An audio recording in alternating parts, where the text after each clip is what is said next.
नमस्कार मित्रांनो, स्वागत आहे तुमचं आपल्या चॅनलमध्ये. आणि मी मंदार अंबोकर घेऊन आलो तुमच्यासाठी एक नवीन ब्लॉग. वाजलेत बरोबर दुपारचे 2:30 आणि आता आपण आहोत हे काय CSMT स्टेशनला. तर चाललोय आपण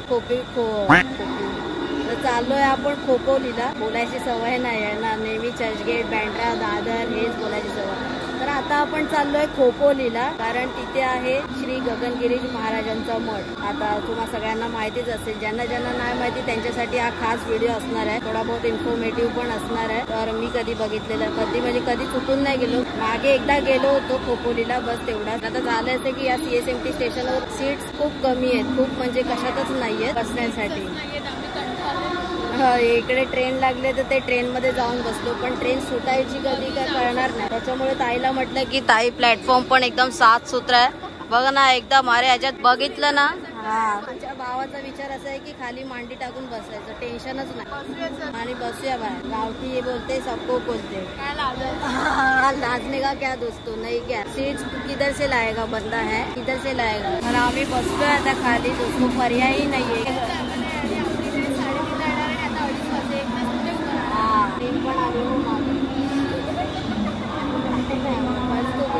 आपलंच राज्य आहे. लोक बघायला असं हसायला असतात, सिच्युएशन आपल्याला नडा.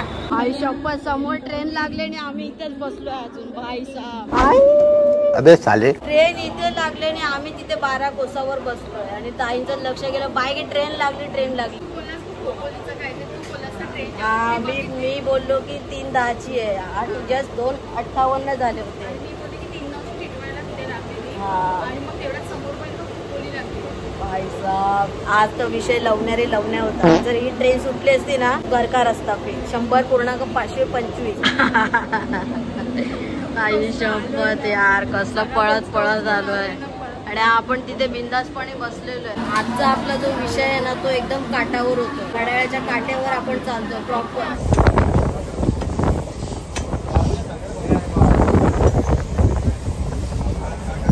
फायनली अर्धा तास आहे आणि आता वाजल्यात बरोबर 5, 5:30ला ट्रेन पोहोचणार खोपोलीला. आई शपथ रे, एवढे लांब राहता तुम्ही लोक. जर प्रवास करत असाल डेलीचा तर पप्पी तुम्हाला कसं एवढं झेपवता यार तुम्ही लोक.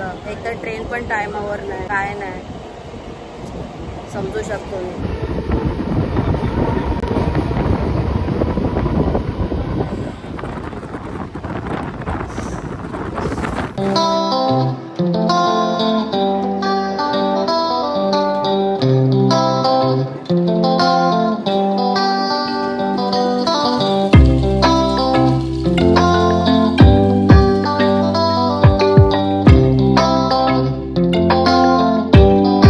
बोलेल बाज होती ट्रेन. हा, कंटाळा आला ना ट्रेनचा. आता बसशील परत ट्रेन मध्ये. आता आलंय ते पळसधरी. ऍक्च्युली ही जी ठिकाण आहेत ना, इथे लास्ट टाइम जेव्हा मी आलो होतो तेव्हा पालीला गेलो होतो, पालीचा बल्लाळेश्वर. पण रूट माहित नव्हता मला. ठाण्यावरून गाडी पकडलेली मी. नंतर मला लोकांनी कमेंट करून सांगितलं की अरे तू असा पण जाऊ शकतोस खोपोलीवरून पालीसाठी वगैरे.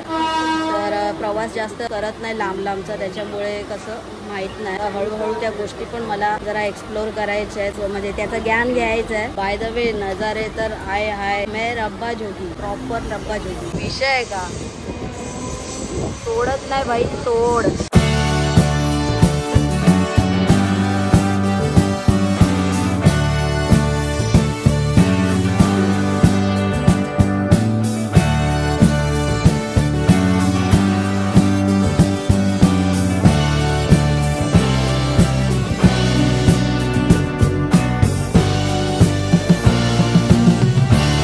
समोर बघा वॉटरफॉल. ओ ये बहुत सही बे. माझा कॅमेरा एवढाच झूम होतोय भाई. हाँ ये देखो दोस्तों, ये लोकेशन भी फेमस है क्या. याचं नाव माहित नाही मला, म्हणजे माहित है. एंड टाइम में लफड़ा होता है ना, वो बहुत गंदी चीज लगती है मेरे को.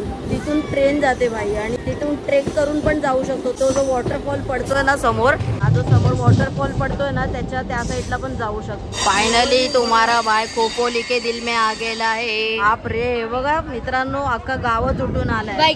त्या बिल्डिंग वाल्यांना तर बसल्या जागी निसर्ग बघायला मिळत असेल भाई साहेब. गगनगिरी महाराज मठ खोपोलीत असल्यामुळे आम्ही घरातून पोहे तर खाऊन निघालो होतो, पण हालाकी खूप जास्त लांब आहे. दादर पासून 2.5 तास लांब असल्यामुळे आम्ही दादर मध्येच काही हलकं फुलकं खाण्याचा निर्णय घेतला, म्हणजेच मिसळ पाव. तुम्ही जर जाण्याचा प्लॅन करत असाल तर एकतर घरातून टिफिन घेऊन जा किंवा मग कुठेतरी बाहेर खाऊ शकता. कारण तुम्ही जर विचार केला की खोपोली स्टेशनला उतरून हेवी ब्रेकफास्ट करू, तर इथे असं काही मला तरी दिसलं नाहीये. गाईज फायनली पोहोचलोय आपण गगनगिरी महाराज मठाजवळ. आणि दुसरी गोष्ट म्हणजे की मला वाटलं की आज वीक डे आहे म्हणून आम्ही येता येता खायला घेऊन आलो. आणि आज मोबाईलवर बघतोय तर सॅटरडे आहे भाई साहेब.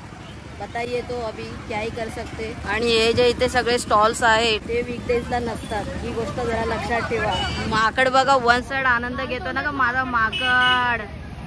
माझा माकड ग माकड. अरे हे बघा नुसता लाल लाल झालाय. इसमें खून ज्यादा है दोस्तों, मेरे में ही कम है, जो मेरे को महीने में भरना पड़ता है. बाकी आता आपण मठात जाऊया, आतमध्ये दर्शन घेऊया. आणि आजूबाजूचा परिसर एकदम कच्ची आहे की बघा समोर खाण्यापिण्याचे स्टॉल्स आहेत, प्लस हे पण सगळे स्टॉल्स आता एकदम वन साइड भरलेले आहेत.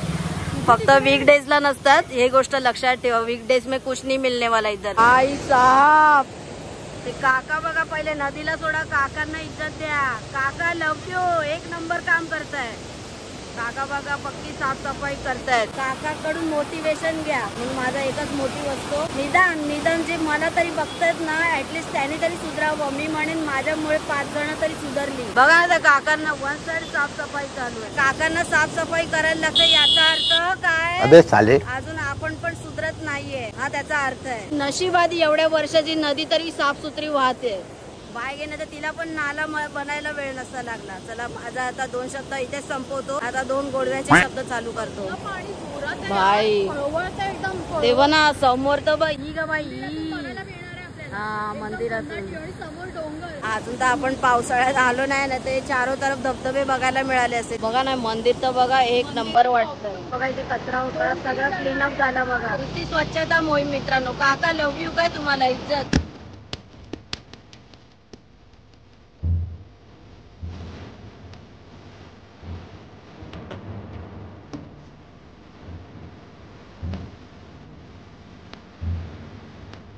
ते काकी बघा वन साइड हात साफ करून घेत आहेत वाहत्या पाण्यात. इथे घरात 2-2 दिवस पाणी येत नाही, बिना आंघोळीचं राहावं लागतंय. काकी वन साइड पाणी लुटतात. एक नंबर, काकींना इज्जत. बघ ना, मजा घेत आहेत. एवढं पाणी माझ्या मम्मीला मिळालं ना, मम्मी तर जागाच सोडत नसते. एकदम बसून एकदम प्रॉपर बैठक लेके कर रे सब काम. मी बऱ्यापैकी महाराजांबद्दल ऐकलेलं आहे. छोटा माकड गावात. याला घरी घेऊन जाऊ का मी? बघा ना, आयुष्यपत एक नंबर. आई पण आपल्याला लहानपणापासून असं सांभाळते. माझ्या मम्मीने तर मला कसं सांभाळल्याने आतापर्यंत मोठं केलंय ना, तिचे उपकार आहेत बाई. बघा ना, आपण याच्याकडून शिकले सकते दोस्तो, शिकलो. आम्ही तेच म्हणतोय की महाराजांबद्दल खूप जास्त ऐकलेलं आहे. म्हणजे इकडेच नव्हे तर इतर ठिकाणी पण त्यांचे मठ आहेत. तर आता आपण जाऊया आतमध्ये आणि सगळ्या गोष्टी बघूया. लिंबू सरबत वगैरे काय घ्यायचंय का? थोडा पिऊया काय, थोडासा मुंह सूक गेलाय दोस्तो, बाकी कुछ नाही. इथे थोडा ज्यूस वगैरे घेतोय. इकडे सगळे ज्यूस मिळतात बघा. हे उसाचा आहे, ऑरेंज आहे, मोसंबी आहे, जनरल नॉर्मल पण आहे, कलिंगड आणि साधी बिस्लेरी पण मिळते. फक्त येताना एवढं डोक्यात विचार ठेवून या की वीकेंडला यायचं. आणि आता पाऊस चालू झाला नाहीये तर एवढी गर्दी आहे. पाऊस झाल्यावर तर बाबा. हे देखो दोस्तो, तुम्हारा भाई अभी ये लेगा. हे आतमध्ये पण घेऊन जाऊ शकतो, झाकण बिकण मारून. बघा असं. आणि हे 30 रुपये. इथे थोडं काय कायचं जास्त असेल. मका कसा काकी? ओके, भाजलेला 40, उकडलेला 50. तो उकडलेला आहे का? Sweet corn. ओके. ओ ये ब्रो, खतरनाक. ग्लास तर बघा एकदम नडगा. हा एक ग्लास आहे ना, दोघं जण याच्यात काम भागवू शकतात. Let's go baby. हा हे बाई, इथे चप्पल ठेवायचे इथे. हा, इथे पादत्राण ठेवायचा विषय. काय बोलतात ताई, तुझं मराठी चांगलं आहे ना? Oh my God, what a lovely Marathi baby. चप्पला तर ठेवावे लागतील ना भाई. भगवान के दर पे आए तो शिस्ती का पालन करने का गपचूप में.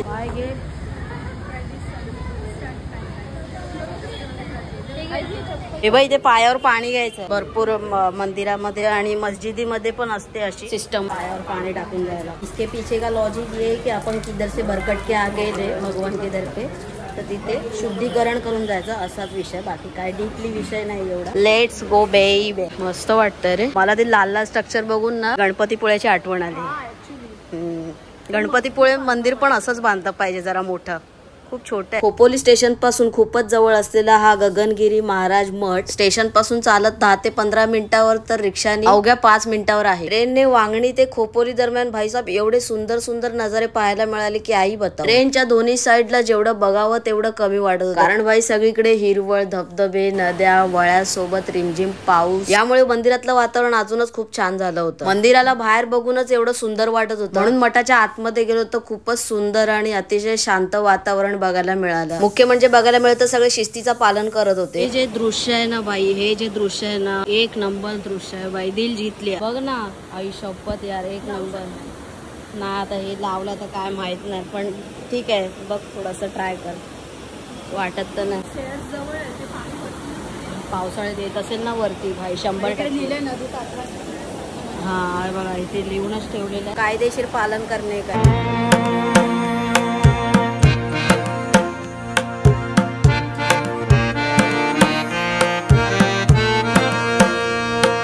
बघा गाईज अगो बये नुसतं बघा ना. फुल फोर्स आहे भाई. चुकूनही मस्करी करू नये नाही तो काम 25 तेच ना बघ ना. आणि समोर अजून एक मंदिर आहे महाराजांचं.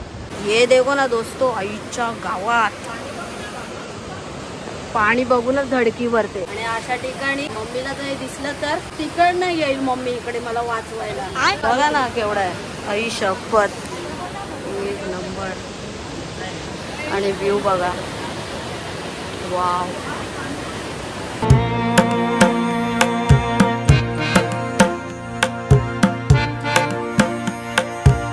तिथे मध वगैरे पण मिळतं. परत हे लाडू पण आहेत. लाडू मिळतात. अजून चॉकलेट बिकलेट्स पण मिळतात.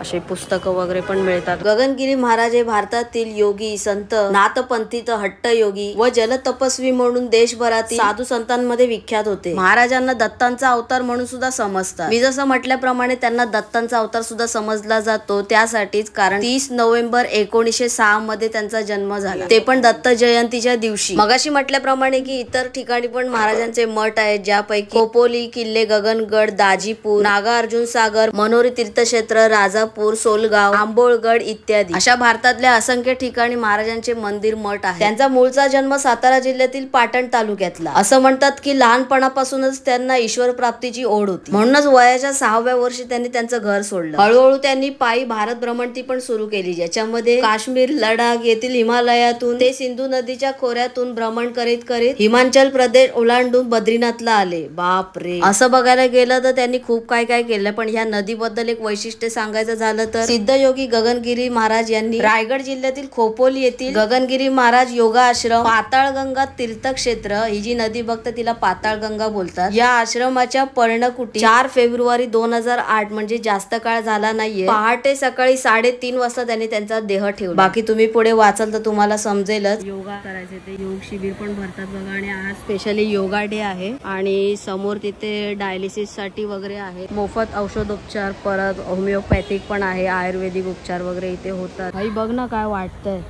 खतरनाक वाटतंय. का नाही लोक इथे एवढ्या लांबून येणार. का नाही येणार बघा. सगळ्यांच्या कार पार्किंग वगैरे आहे. गाड्या बिड्या आणलेल्या आणि खूप लांबून लोक आलेले आहेत. तिथून धबधबा पण दिसतोय. हे बघा गाईज हे भक्त निवास आहे इकडे. म्हणजे जे स्टे करू शकतात ना इथे 2-3 दिवस किती राहायचे त्यांच्यासाठी. म्हणजे मंदिराचा तो एक भाग आहे. आणि पर पर्सन 500 आहे. मस्त आहे इथे पण ना ताई.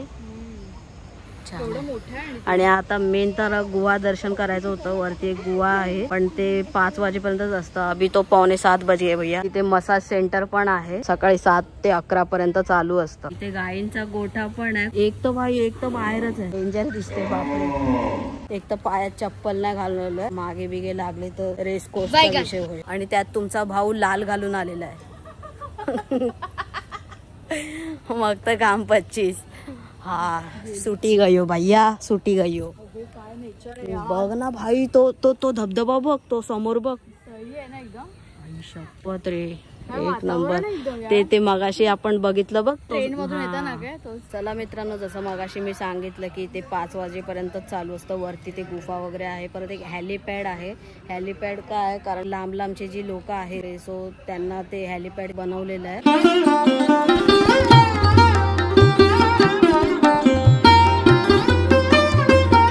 इथे जवळ आली आहे. हात लावायला भीती वाटते. छोटे छोटे वासरू वगैरे पण आहे तिथे. ये पिल्लू बघा काय, पिल्लू. हो ये पिल्लू, ये पिल्लू. खूप फिरलो भाई. मस्त आता एका झाडाखाली बसलेलो आहे आणि आता सगळ्या नाड्या पुढा निघतात. ए भाई फाटलं कसं काय माहिती काय लागलं असेल. आता पटापट, नाही तर कुत्रा आला ना परत खाऊन नाही, जगून नाही देणार तुला. इससे कुछ नहीं होता दोस्तों, ये खा सकता हूँ मैं. गाइस वीकेंडला आलात ना तर तुम्हाला हे ऑप्शन इथे बरे पडतील. जवळच एकदम मंदिराच्या समोरच. पण वीकडेजला जर प्लॅन चुकून झाला, चुकून माकून, जसं आज माझा इथे येईपर्यंत मला चुकून माकूनच वाटत होता, पण इथे आल्यावर समजलं की अरे बापरे आज तर शनिवार आहे. हे बेस्ट ऑप्शन आहे यार. मस्त लागतात ना फ्रुट्स आणि मीठ टाकल्यावर तर अजूनच छान लागतं. चला मित्रांनो, मस्तपैकी दर्शन झालं आणि पूर्ण मठ फिरलो. एका 2 गोष्टी राहिल्या फक्त. वरती ते जे गुफा आहे ना त्या साईडला समोर तिकडे ते फक्त राहून गेलं, कारण त्याचा टायमिंग तुम्ही बघितलं 5 वाजेपर्यंत आहे. बाकी मजा आली. आय होप तुम्हाला सगळं निसर्गरम्य वातावरण बघून तुमचं दिल बाग झाला असेल. असे सगळे मान्सूनचे ब्लॉग येतील. आणि आता इथे वडापाव घेतोय ताईसाठी. मस्त गरम गरम इथे काकी वडापाव बनवतात. इथे गरम गरम वडापाव घेतलेला आहे. हे घे. आणि या काकींचं शॉप आहे इकडे मंदिराच्या कॉर्नरलाच. या इकडे बघा, हे मंदिर आहे इथे आणि काकींकडून वडापाव घ्या. ताई काय आला 2-2 घेतेस, एवढी भूक लागले. आता बघा ते काका इकडे आले होते आणि काकींना सांगितलं की इथे नदीमध्ये पिशव्या वगैरे टाकू नका कचऱ्यांच्या. मला असं वाटतं की हे प्रत्येक ठिकाणी सांगितलं गेलं पाहिजे. स्टॉल काय फक्त काय या खोपोलीच्या या मंदिरासमोरच नाहीये, महाराष्ट्रामध्ये सगळीकडेच आहे.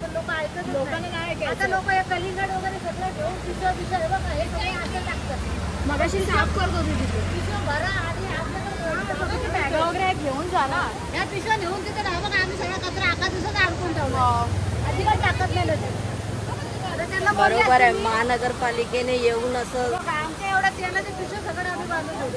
एवढंच पण टाकत नाही लोक. बरोबर आहे. घरी तिकडे घर आहे, जाता जाता कचरा कुंडी आहे तिथे नेऊन टाकायचं. बरोबर. आणि ते त्यांना सांगायला यावं लागतं. एवढं पण अकला नाही. तुम्ही बघितलं आता ते मागे टाकलंय. प्लीज याची सगळ्यांनी काळजी घ्या. काहीच काय वडापाव आहे यार. ताई सांगत होती की वडापाव खूप छान आहे म्हणून, आणि लिटरली टेस्टी वडापाव आहे. सुगंध वगैरे येत होता ना, छान आहे. मी थोडासा टेस्ट केला ताईच्या यातला फक्त. तर तुम्ही याल इकडे ना तर त्या काकींकडून नक्की घ्या. मी स्टॉल पण दाखवलेला आहे. एकदम कॉर्नरलाच आहे त्यांचं त्या साईडला. एक नंबर वडा. मला गावची आठवण आली भाई. गावी आपण खाल्ले बघा, मस्त जबरदस्त के दिल में. ताई परत तिच्यासाठी घ्यायला गेली, कारण लांबचा प्रवास आहे. आपण इथे असे फिरतोय जसं की आपलं घर इथून 10 मिनिटावर. चला मित्रांनो, फायनली आलो आपण खोपोली स्टेशन. आणि एकदम छोटासा प्लॅटफॉर्म आहे. म्हणजे एक साईडला इथे थांबते, एक साईडला इथे ट्रेन थांबते. तर निघालो आता. आणि इथे टायमाला ट्रेन्स असतात, म्हणजे पाऊण तासाने जवळपास ट्रेन असतात ना. पाऊण तासाने नसतात, 2-2 तासाने असतात. 2-2 तासाने बाय गे. 2-2 तासाने ट्रेन असतात. 1-2 तासाने. एक काय ते सांग ना मला, पण तिथे सांगा. कन्फर्म ट्रेन नाहीये, म्हणजे इकडून डायरेक्ट दादर साठी नाही मिळत. आता आपण कर्जत ट्रेन पकडणार आहे. कर्जत वरून मग आपण CSMT पकडणार आहे. CSMT वरून मग दादर पकडणार आहे. दादर वरून तर असा वायाचा विषय आहे इथून जातानाचा. म्हणजे कर्जत वरून आपल्याला CSMT साठी मिळेल. आय होप तुम्हाला हा व्हिडिओ आवडला असेल. व्हिडिओ आवडला तर व्हिडिओला लाईक करा आणि चॅनलवर नवीन असाल तर सबस्क्राईब करा. लवकरच भेटू एका नवीन व्हिडिओमध्ये. तोपर्यंत स्वतःची काळजी घ्या. बाकी चुम्मा रे चुम्मा, गडगुम्मा.